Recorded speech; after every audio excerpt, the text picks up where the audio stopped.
আগে যখন কাম করে খাইছি বুঝছেন, যখন কাম করে খাইছি তখন বন্ধু বান্ধব একটা খুঁজে পাইছি না। আহ দাদা, একটা বন্ধুও খুঁজে পাইছি না।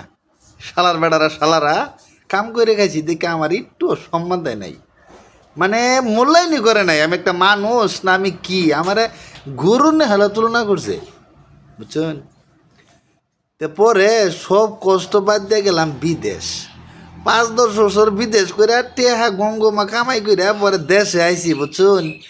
এই শালার বেড়ারা আমারে কই কিরে দোস্ত, বহুদিন ধরে তোর দেই না, এমন পিতলা খাতির শুরু করছে রে ভাই। বাবারে বাবা, কই বন্ধু তোর নিগা চাষটলে যা হারি না, তোর নিগা অমুক জায়গায় যা হারি না, অমুক জায়গায় অনুষ্ঠান ন যাই যাইয়া হেরা ফুর্তি ফার্তি কইরা হেরা আমার পকেটে যে করে টেহা কামাই করে নিয়ে আইছিলাম বিদেশ থেকে সব কিছুই সে খাইছে।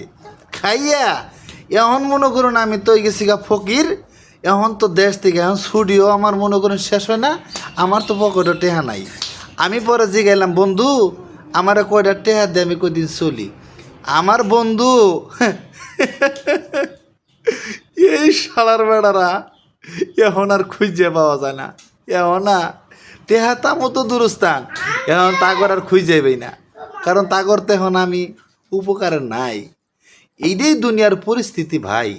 তাই সতর্ক হয়ে যান, যাগর বন্ধু বান্ধব আছে তারা সতর্ক হয়ে যান। এরকম ধরনের বন্ধুর সাথে সম্পর্ক কখনোই করবেন না। ভিডিওটা ভালো রাখলে অবশ্যই কমেন্ট করে জানাবেন কিংবা শেয়ার করে দিবেন। ধন্যবাদ।